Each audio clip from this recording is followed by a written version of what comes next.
This is the final part of our Lap of Tasmania. Wow, what a trip it was. In this episode, we tell you about the most visited tourist attraction in Tasmania, the Port Arthur Historic Site. This was one of the harshest convict penal colonies in all of Australia. We take you all around this World Heritage Site. We go through the buildings that housed all the prisoners, the asylum. I didn't leave Lyle there, it's okay. The guard towers and the commandant's house, which overlooks the whole site, and the town with its gardens, houses and churches that are all part of the site. It's huge. We share the lovely and very convenient place we stayed and how we came to have the biggest oysters of the whole trip. And thanks, Lyle, for that one. You will hear just how indulgent I was at the lavender farm with its 16,000 lavender plants. I don't think they'll miss the one I ate, but that's okay. We tell you how nervous we were, or I was, on our way to a gin distillery as the trees got taller and the road became narrower. Finally, we share one of Australia's darkest days that happened on the 28th of April 1996 and the emotional memorial that remembers the 34 people who lost their lives that day. Stay listening to the end to hear our wrap-up of our road trip and what we love most, and of course our favourite places in all of Tassie to have a glass of wine. Thanks for listening, and please enjoy the final part of our road trip doing the Lap of Tasmania. Cheers! And welcome to the Beach Travel Wine Podcast. We are your hosts. I'm Leanne. And I'm Lyle, and this is the travel podcast for beach-loving, wine-drinking couples over 50. So if that sounds like you, grab yourself a drink, sit back, relax and listen as we go travelling the world, one wine at a time. Cheers. Good morning, Lyle. Good morning, Leonita. And welcome everybody to this episode, number 49 of the Beach Travel Wine Podcast. And today we are at the end of our Tasmanian road trip. It has been an amazing journey, hasn't it? Yeah, unbelievable. And today we are finishing in one of, it's actually Tasmania's most popular tourist destination or attraction, one of a better word, in that is the Port Arthur Historical Site. But first, before we tell you all about that, because there's some amazing information, and it's no wonder it's the most visited attraction, isn't it? Yeah, it's very, very well done. We left Freycinet, didn't we? Yep. We left Freycinet and to travel to Port Arthur. It's about 238 kilometres. Well, it is 238. It's not about. It's 238 kilometres. Well, I think it's about 3 hours in the car. I think we did a little bit more than that because we were trying to go a little scenic route to see something that someone had suggested, but we got, about 10 k's down the road, and there was a road closed sign, so we had to turn around and go back. Oh, that's right. Yeah. But that's okay. But everybody who's going to Port Arthur, and it's on the Tasman Peninsula, so it's, if you're looking at the map of Tasmania and you see Hobart, there's just like a little part that you go up and around and down, and there's a 30-metre stretch of land that connects the Tasman Peninsula to the Tasmanian mainland, and that is called Eagle Hawk Neck, right?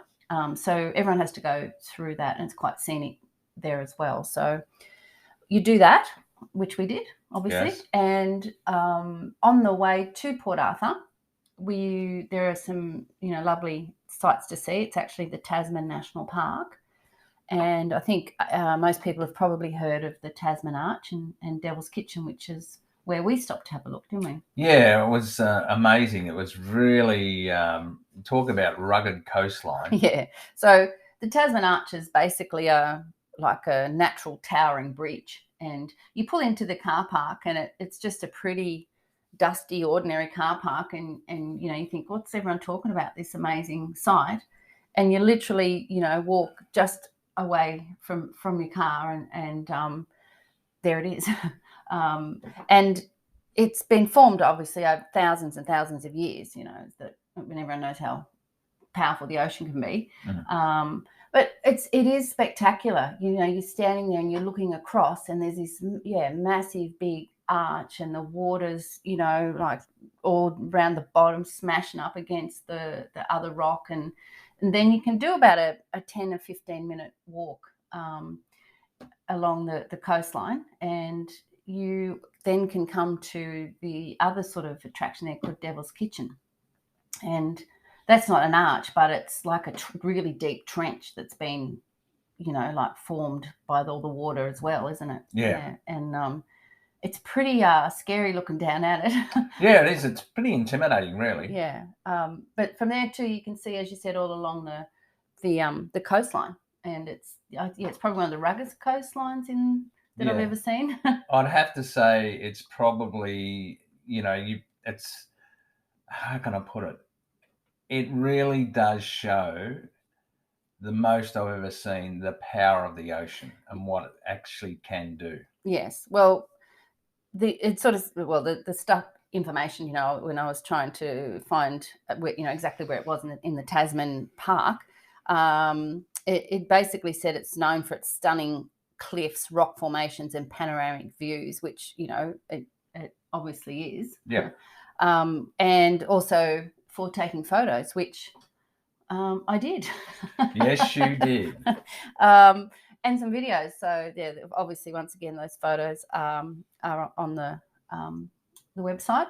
But the coastline, when you're looking down and out to the ocean, that's actually part of the Waterall Fortescue Marine Conservation Area. So it's quite a big thing in Tasmania, the water conservation, sea, ocean life sort of stuff. So lots of beautiful stuff to see there. So we were there for a while because it's, a little wander through the track and beautiful. It's, beautiful, scrubby sort of, they have to have pretty strong trees to be able to grow in that environment. But we were there on a beautiful day. Yeah, once again, we jagged the weather. We did jag the weather.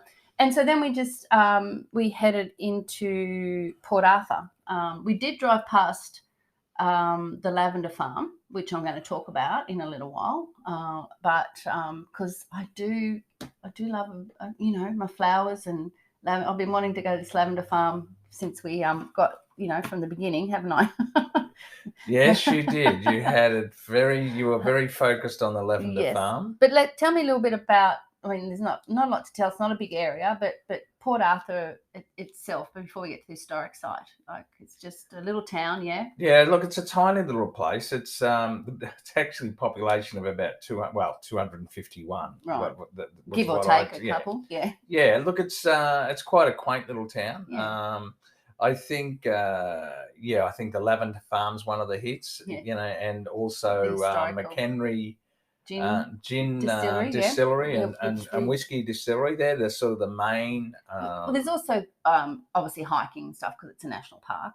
Sure. There's people that do go there to hike. Now we stayed in town at what was it called again? The villas, wasn't it? Yeah. So the Port Arthur Villas. Yeah, Port Arthur Villas. That's right. And it's basically 750 metres from the historic site, and they have a little gate, a private gate, which we weren't allowed to use at the time, but I'm not sure if that's going to be open again to the public, so you can get into the historic site from there. And it was a nice little place, wasn't it? Yeah. They were more like little apartments or villas, I guess, makes sense. And, we had a little lounge room and a little kitchen, and we were able to do some washing and all that sort of stuff. It was very homely. Yeah, well, look at it wasn't modern by any stretch of the imagination, but, we weren't paying a lot of money there either. Well, we chose it for the location. Yeah, sure. And also the washing machine side of things, which is always good when you're doing a road trip. And I remember the couple that were running it were just lovely people, and very, very proud of, their little part of Port Arthur. Correct. And then the other thing that was close to the villas, which we'll talk about now, where we went for dinner. Might as well. Was 500 metres up the road, if that, from the villas, was the Port Arthur Motor Inn and Restaurant. Yes. And that's even cheaper accommodation. But they have a restaurant, and there's not a lot of choices for food in Port Arthur. There are a few other restaurants sort of a bit closer in the main part of town. And there's one actually at the historic site as well. Yes, there is. That you need to book ahead for that one. But the Motor Inn and Restaurant, wow. There's nothing flash about the decor, No. but the views, the windows, the great big windows, and there's like an outdoor sort of Patio area. That's it, patio area. And what's the view? Oh, look, it is the actual the Port Arthur historical site, but beyond that, it's obviously the Tasman Sea. Yeah. And so look, the actual view is fabulous. They had a bar there, like just off the restaurant, and that's obviously where all the locals have a drink. And we were there on a Sunday, I think it was, and it was a little bit noisy, but people having a good time. You want to tell them the story about your oysters? Oh yeah. Basically, everywhere we went in Tasmania, we had oysters. And on the first night, I had oysters again. Well, both Leanne and I had oysters, and they were the biggest, nicest oysters, probably for the entire trip. And it was cheap, so cheap. Anyway, and they were beautiful. And so was the meal. Anyway, so we decided, well, because it was so convenient, we'd go back there on our second night to have dinner there again. I don't know. It was because it was convenient. I wanted to go back and have the oysters. Yeah, you did. And I said to Leanne, I said, look, oh, that's right. And on the first night, I said to the waitress, I said, can you tell the chef they are the best oysters I've ever had, and they are so big. Anyway, when we went back the second night, I said to Leanne, I said, I don't think I could eat another oyster. And anyway, we did. We ordered them again, and I don't know what happened, but the second night, the oysters were even bigger. So I think the lady that was serving us must have went into the kitchen and said, you remember that guy last night that said how big the oysters were? Well, he's back. So look, just amazing. Just amazing food. Delicious. So we had a couple of days in the Port Arthur area, and we were going to do the Port Arthur historical site on one day. But before that, we had a couple of other things to do. As I mentioned earlier, I wanted to go to the lavender farm, the Port Arthur lavender farm. Now it's only a couple of minutes from the historical site area where we were staying, and it opened in 2014. And we drove past it on the way in. It could see it was popular, with the coaches in the car park and things. So we went there, and I was happy just to walk around all the plants. There's like 16,000 lavender plants, so it's pretty nice. And you can walk amongst the gardens, and at the back of the sort of cafe area, there's like a lake, like a dam, which looks like a lake with ducks and things on it. And then there's more lavender up the back. So it's a beautiful area. Very, very, very picturesque. And the main part of the lavender farm, which is out front of the kiosk and restaurant, it's got a very subtle sort of, not decline. What's the word? The slope. Yeah, slope. Thank you. Close to decline slope. I'm declining on a slippery slope. Anyway, the slope goes down onto the water. So it's beautiful, picturesque. And there were huge, big buzzy bees, not just normal bees, like massive size bees. Buzzy bees. Yeah, buzzy bees. Around these 16,000 lavender plants. I think we just missed the main sort of flowering area, but they were still covered in flowers, and it just smelled absolutely divine. But it is a family-owned lavender farm, so I thought that was pretty cool.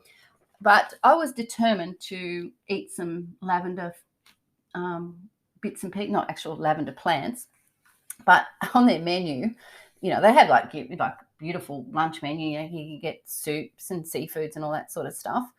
But there's a couple of ones that I think you had one and I had the other, and there's what they call the lavender indulgence, which is a layer of everything that's lavender: ice cream, nougat, chocolate fudge, topped with whipped lavender whipped cream with lavender infused and lavender shortbread.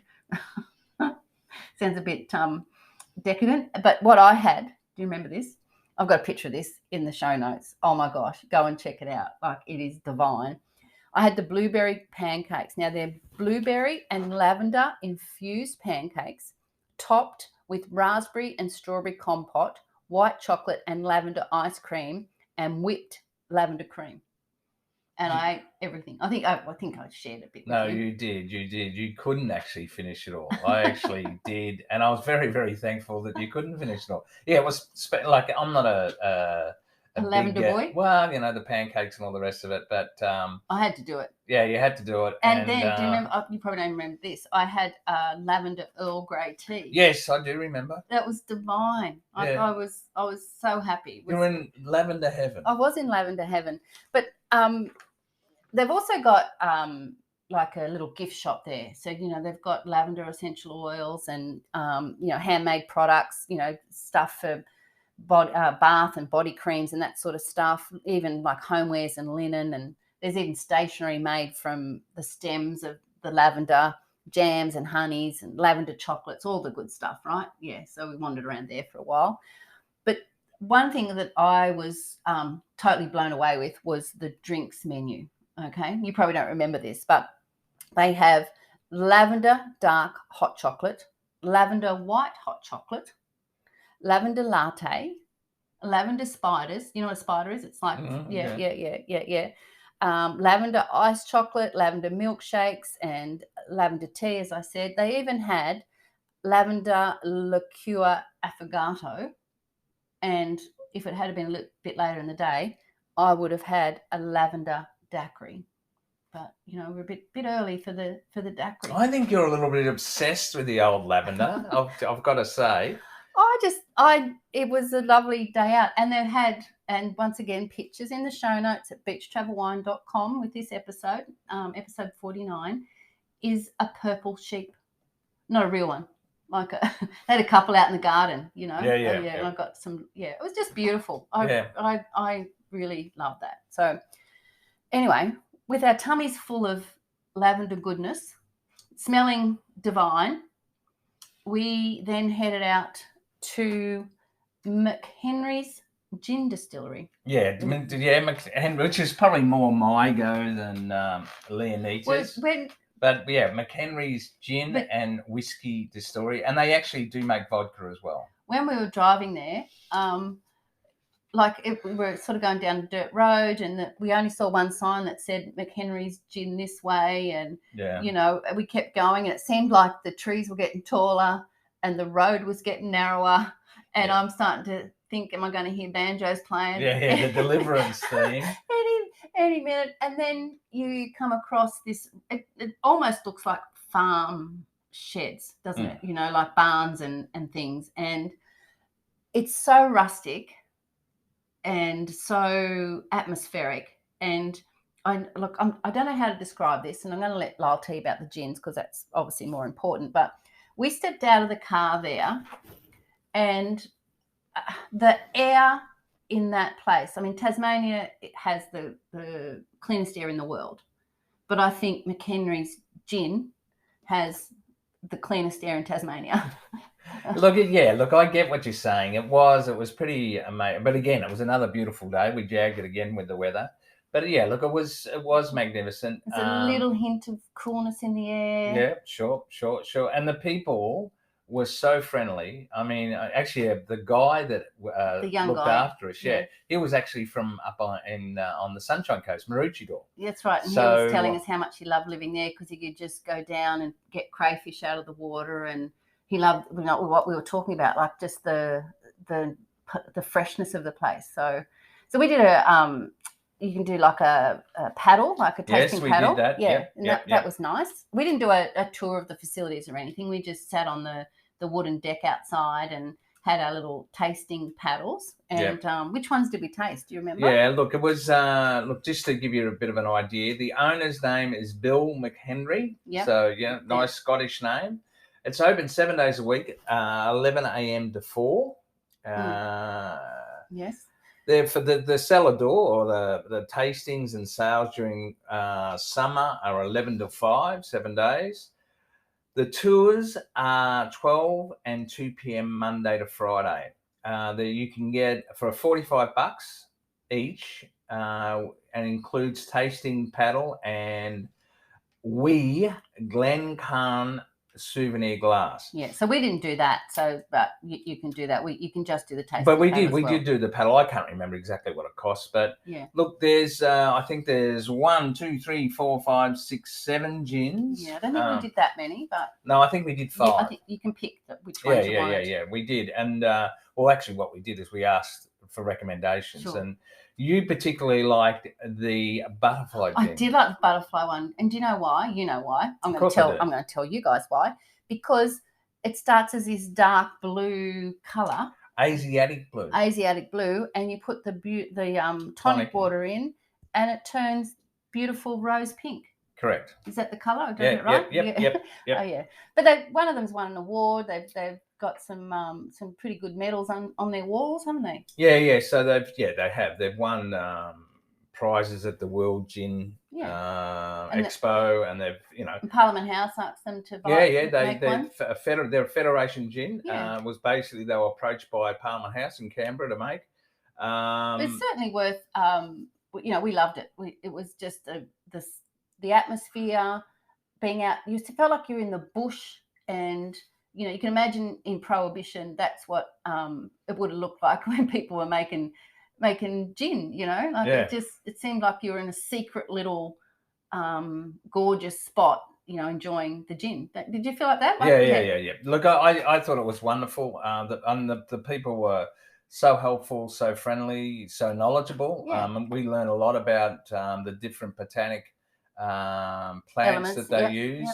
There's one they call the damson gin, and that's made with damson plums, which originally was from the UK, and they sort of say that the early settlers brought them over, and look, definitely worth a visit. Well worth a visit, and so friendly, and the gin was really good. Besides them being nice and the surrounds being amazing, the gin was actually really nice as well. Now for the main attraction of the for us anyway, for the in the Port Arthur area, is the Port Arthur Historic Site. Yeah, look, when your first impressions, it's a huge car park. I mean, huge car park. Like levels. Yeah. And there's a very modern centre. Entrance, what do they call it? The entrance. Education centre.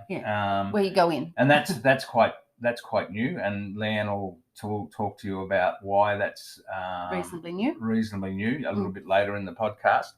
But you walk in, and the views are unbelievable of the actual gardens as you walk in.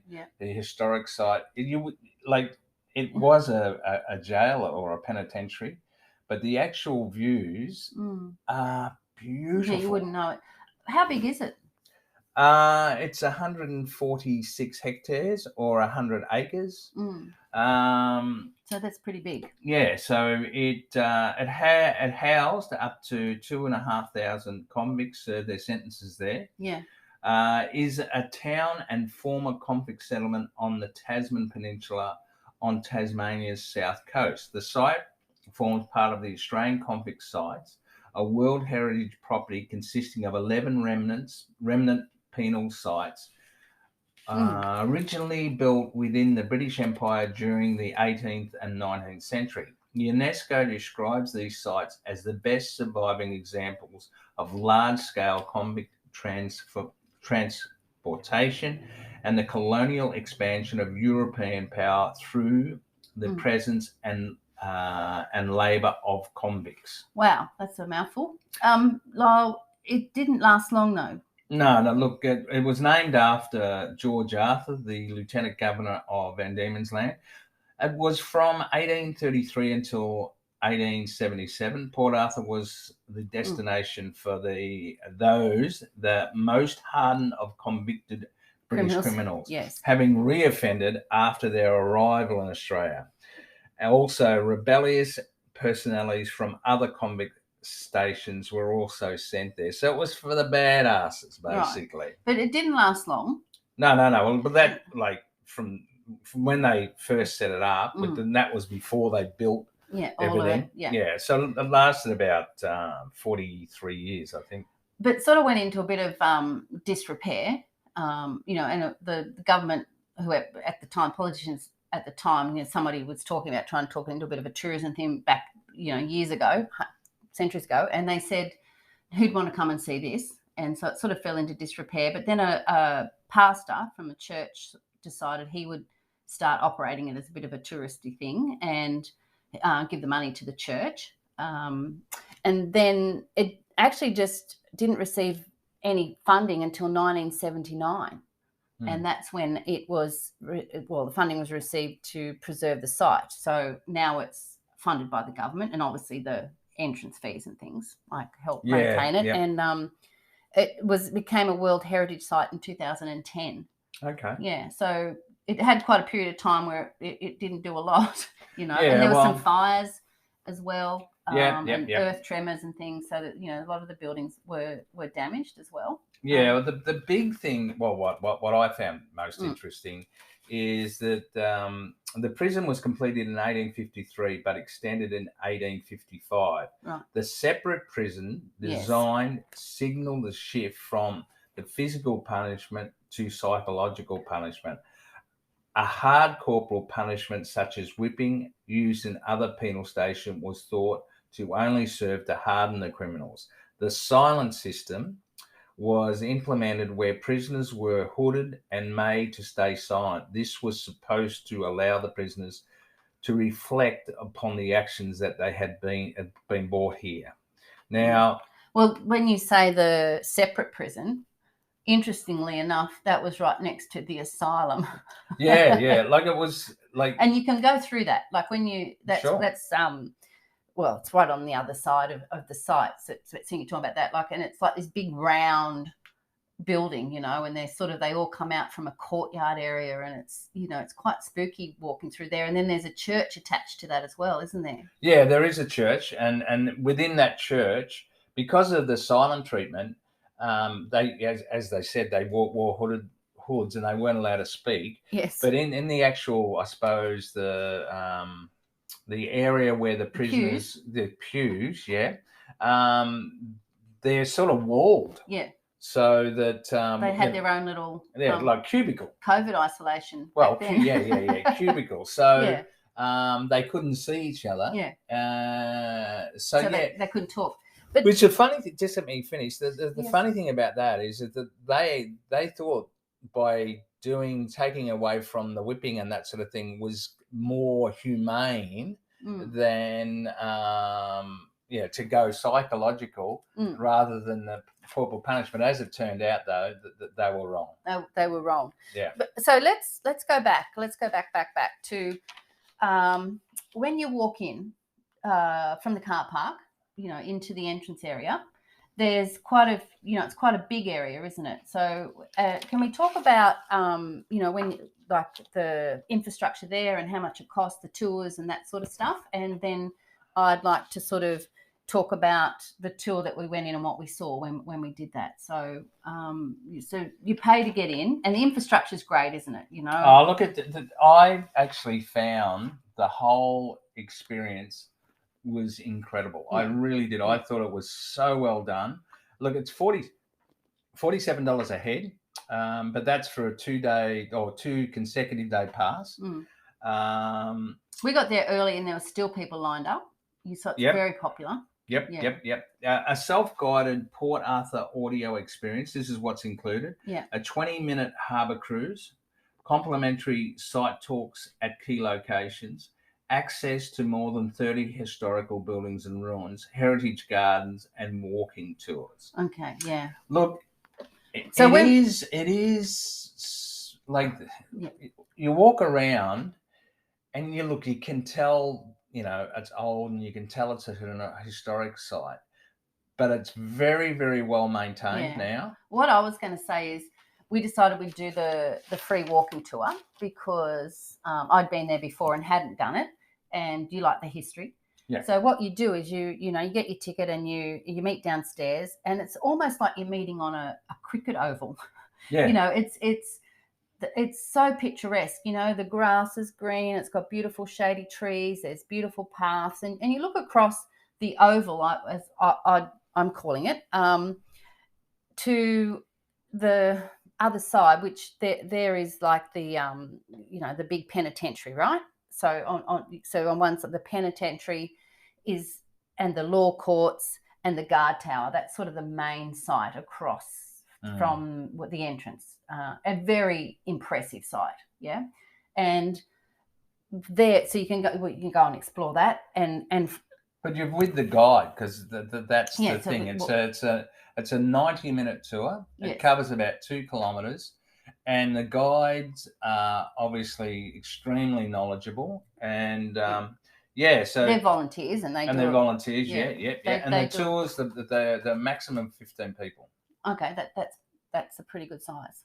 As we said, we were doing the walking tour, which took how long? I can't remember what you said. About 90 minutes. Yeah, right, and it covered about 2 kilometres.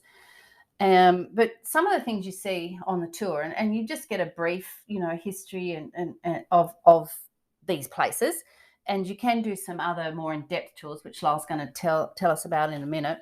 But just to try and give you an idea of this 100 acres, what you can see, as I said, you walk in and the first thing you see is what I call the cricket oval, but with the penitentiary behind, and sort of to the left of the penitentiary, right on Mason's Cove, the bay there, is like the commandant's house, and it's almost like he's got a beautiful little home up there amongst the trees and gardens, and behind that is obviously the senior military officers' quarters and the officers' quarters. So that's sort of where the elite sort of live up there with the views down over the water.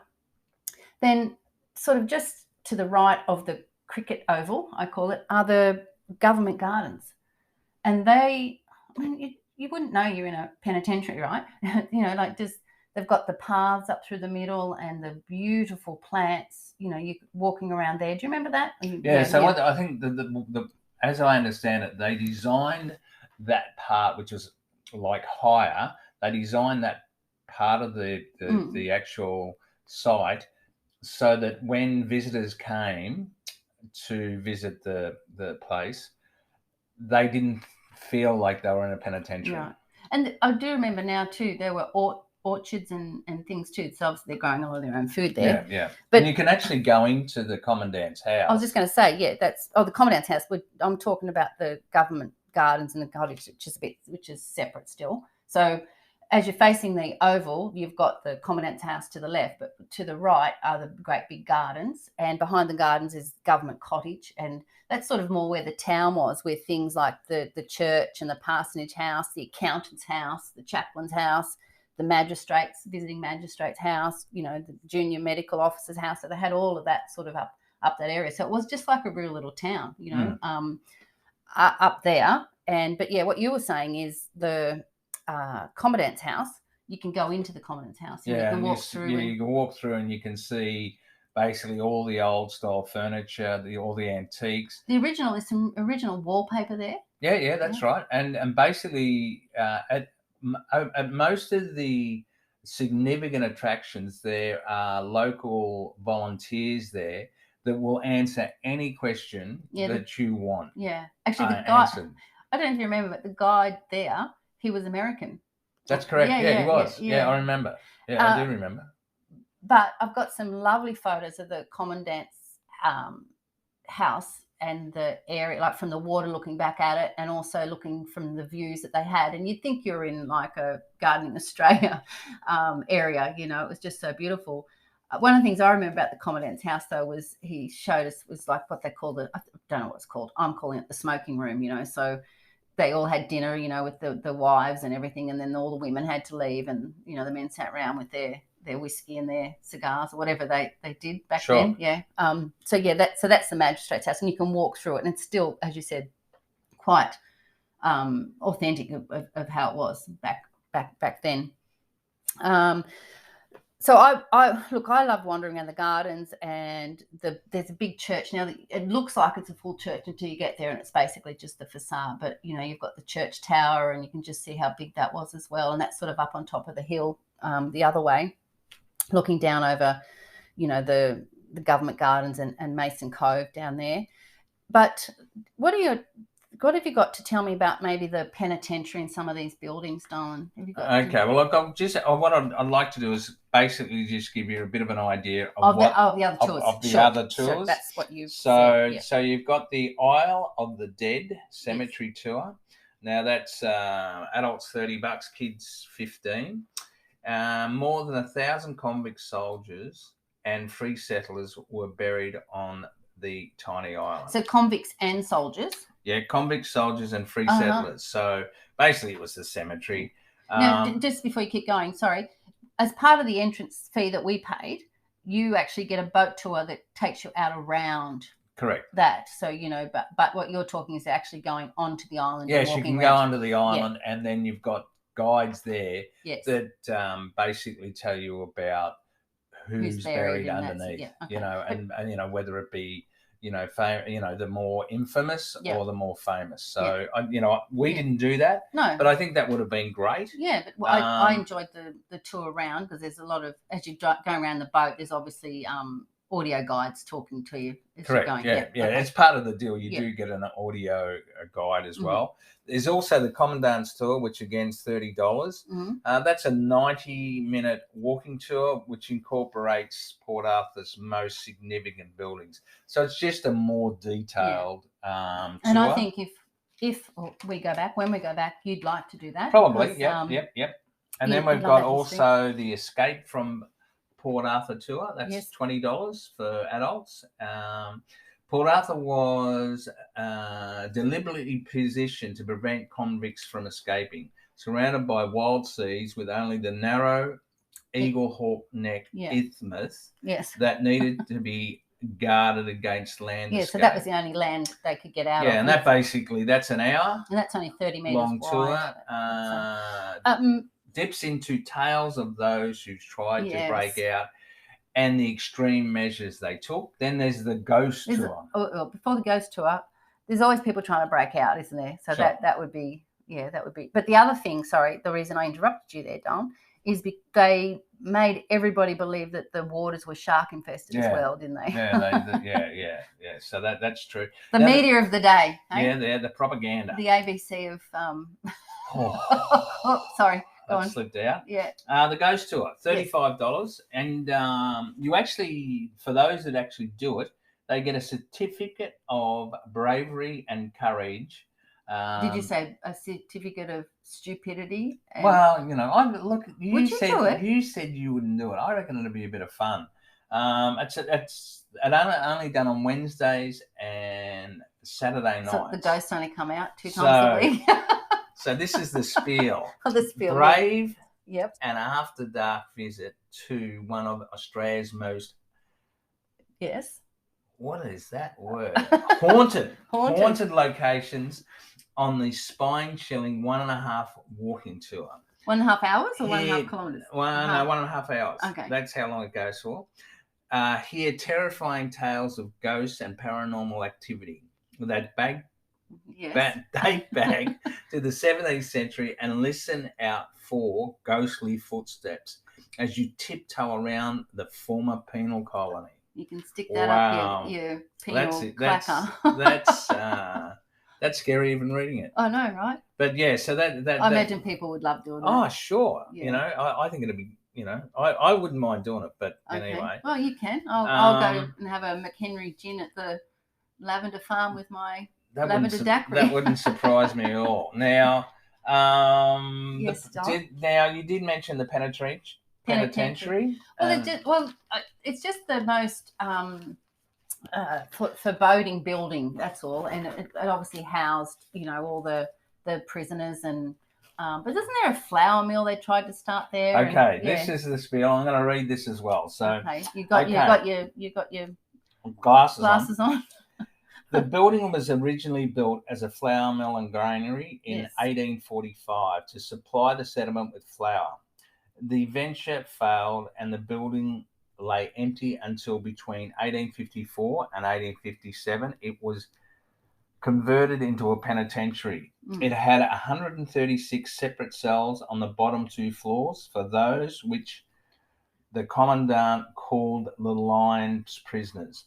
And And you can walk around inside this, and even though it's still not a full building, there's certainly enough to see how big the cells were, the conditions that that they had to live in. It's pretty daunting.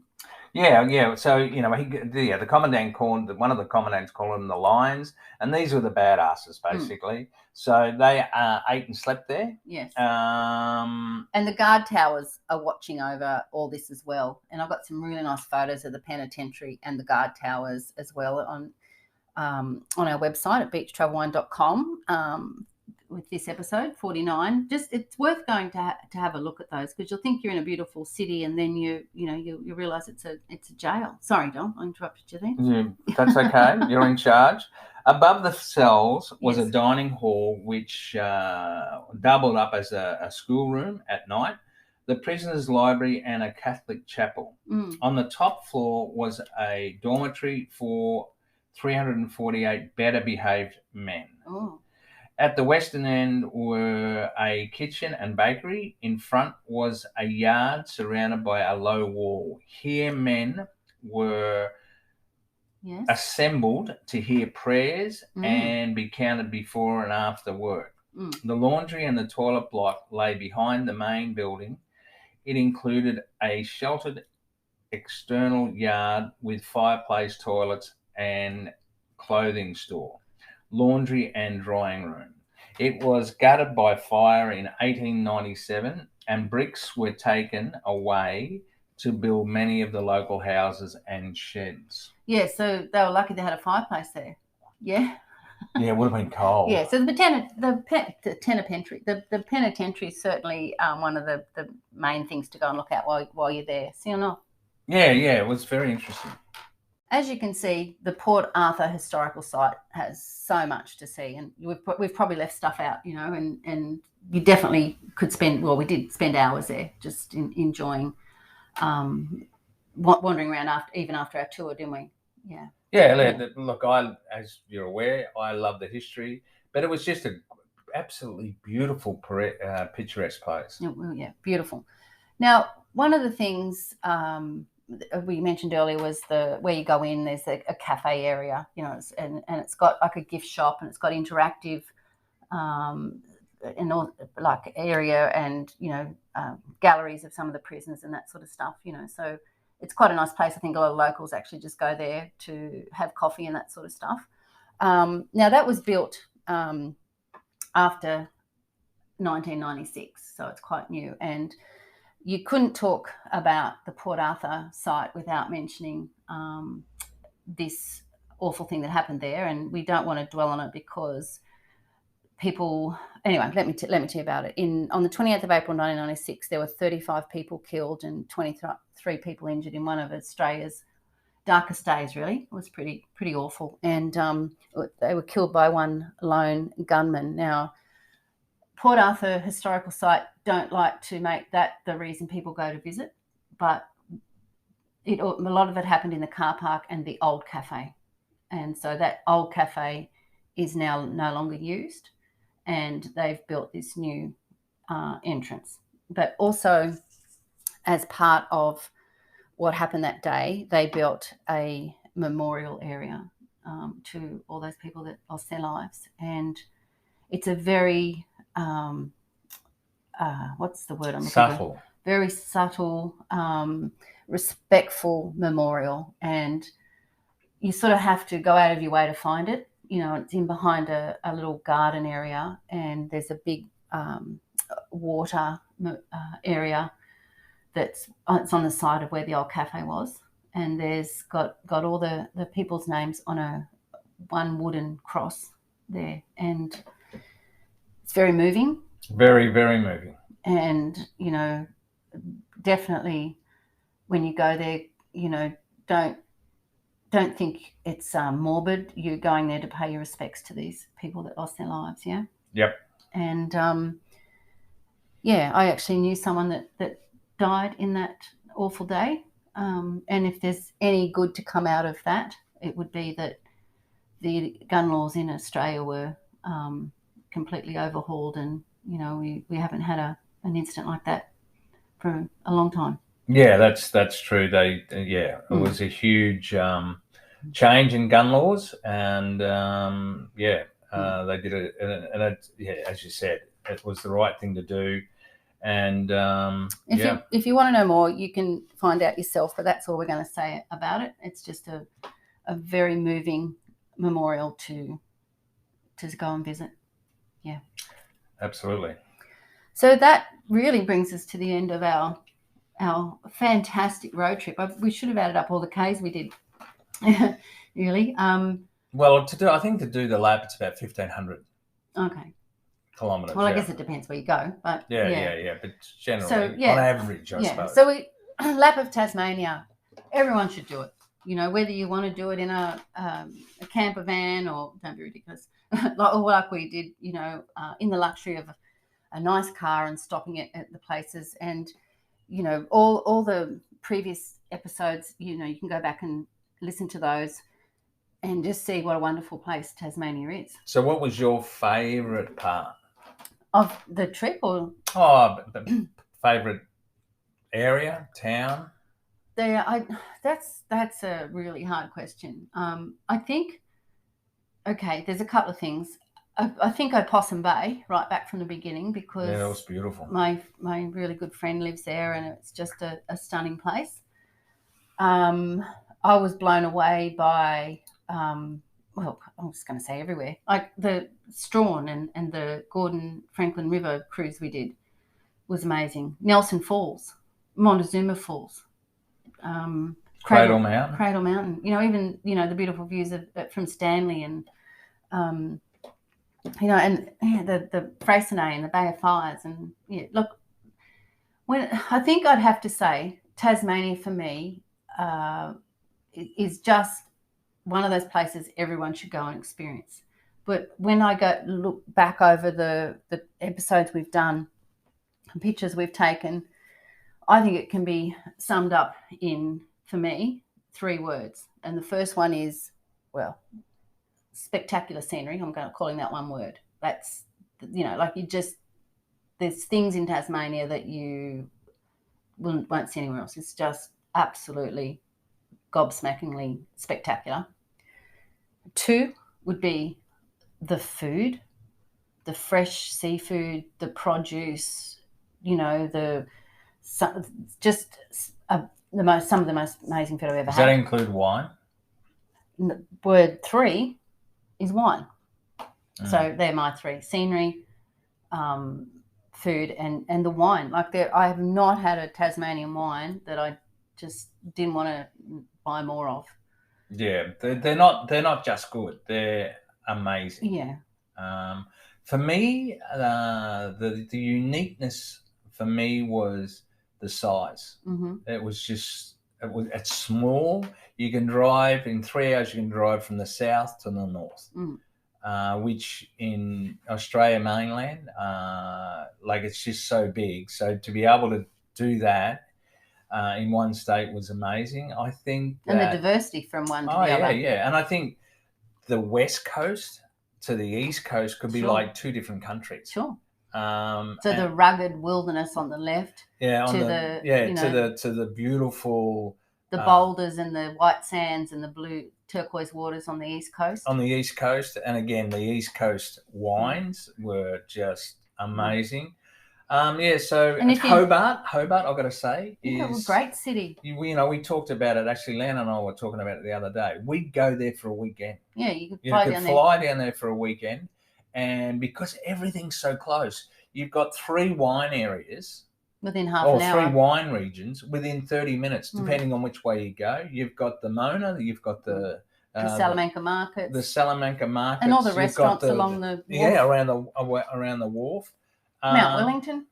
Yeah, look, seriously. Cascade Brewery, the Botanic Gardens, yeah. Seriously, I absolutely love Tassie, and I know we'll go back. Sure. It's just a matter of how many times we'll go back.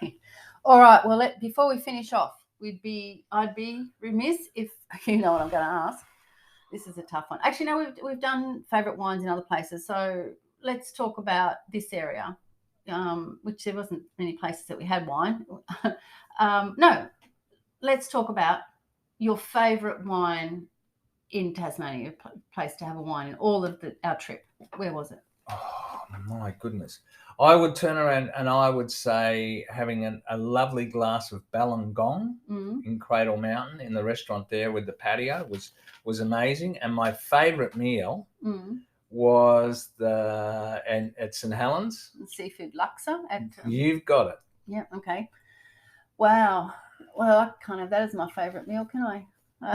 I'm going to say my favourite place to have a wine, and, this is a bit unfair because there's so many beautiful places, but it would be for my birthday because that was a pretty special day at Freycinet Lodge, and we're out on the patio area, and, we've had beautiful oysters, and the sun's setting over the Great Oyster Bay there. I'm back to looking. Can I change my... No. And I've got some beautiful photos of that in the previous episode. But anyway, we as you can tell, we certainly love Tasmania and we recommend you go there. So look, to be honest, it's a real spoil. Yeah, Tassie. Yeah. So we've hoped that you've enjoyed our road trip, or you've come with us on our road trip of Tasmania. Don't forget to go to our website at beachtravelwine.com, and up the top there's a button that actually says Tasmania, and that is where all our episodes are hosted, and you can go and click on each one and see. You can play the podcast direct from there, but underneath the podcast player there are all the show notes that go with each episode, so a bit of a description, bit of information, and all the photos. And honestly, go and have a look there. This is episode 49, the photos of the Tasman Arch and the lavender farm, and all through the Port Arthur site. And I even took some of those juicy oysters that and the view from that the motor in there. So just so much to see. And with the photos, I think to be fair to Lan, she's taken some fabulous photos. Thank and you, I think darling. As much as we have tried to describe how beautiful it is, seeing the photos, I think we probably didn't do it justice. But if you get a chance to see the photos, go and have a look. Have a look, because that'll be the proof in the pudding. That is definitely. So it's goodbye from Tasmania from me. Hasta luego.